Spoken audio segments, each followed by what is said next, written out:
सबसे पहले आप सबको मेरी प्यारा भरी नमस्कार। स्पिरिचुअलिटी का मतलब सिर्फ भक्ति ही नहीं होता।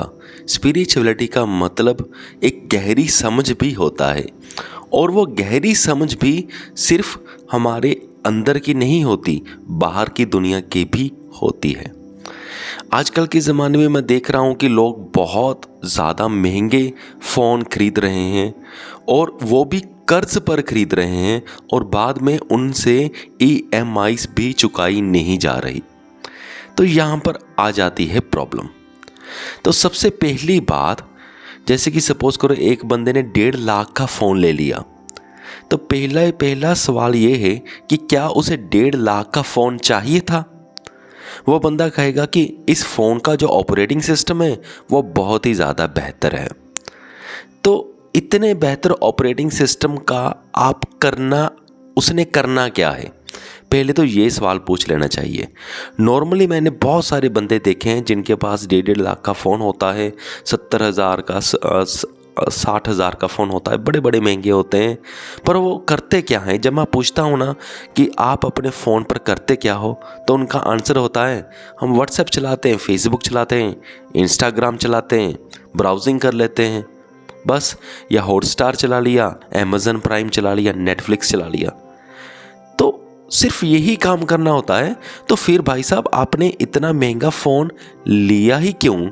अगर आपने यही करना है, यही सारे काम करने वाला फ़ोन तो 10-15 हज़ार का भी आ जाता है, मैक्सिमम 20,000 का लगा लो। तो 1.5 लाख रुपया लगाया क्यों? तो इतना उस बंदे का दिमाग नहीं काम करता। फिर मैंने देखा है कि बात करेंगे कि मैंने ये इतना महंगा फ़ोन इसलिए लिया क्योंकि इसका 100 मेगापिक्सल कैमरा है, इसका 150 मेगापिक्सल कैमरा है। तो 100-150 मेगापिक्सल कैमरे का करना क्या है? आप किसकी स्नैप्स लेते हो? पहले तो ये सवाल पूछना चाहिए।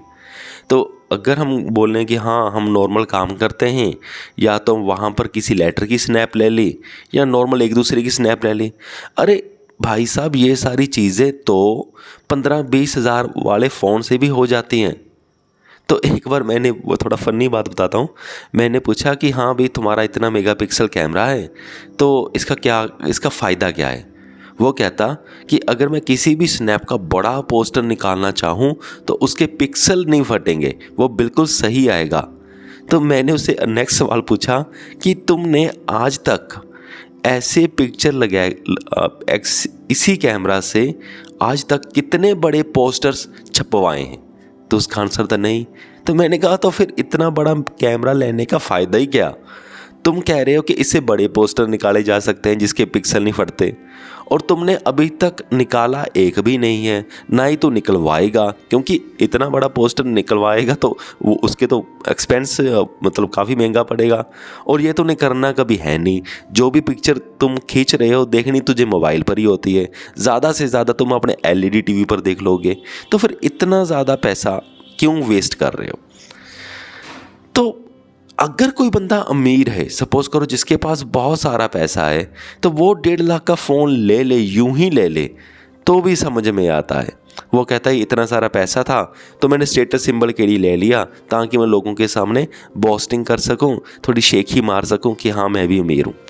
तो जिनके पास पैसा ही नहीं है तुम क्यों ले रहे हो कि तुम्हें ना ही ये चाहिए ना ही कुछ है, तुम फिर भी इतना पैसा वेस्ट कर रहे हो, और वो भी कर्ज़े पर ले रहे हो, और फिर सारी उम्र पछता रहे हो। क्योंकि कोई भी फ़ोन हम जब नया लेते हैं या कोई भी चीज़ लेते हैं तो उसका जो हमें शौक़ होता है वो 10-15 दिन, 1 महीना, बस इतना ही रहता है। उसके बाद जो हमें कर्ज़ बाद में देना पड़ता है वो हमें ज़िंदगी भर चुभता रहता है। फिर हम खुद ये रियलाइज़ करते हैं कि हाँ हमने तो पैसे वेस्ट कर दिए, तो और हमने इतनी टेंशन भी सर पे चढ़ा ली, इस फ़ोन का हमें फ़ायदा तो था नहीं।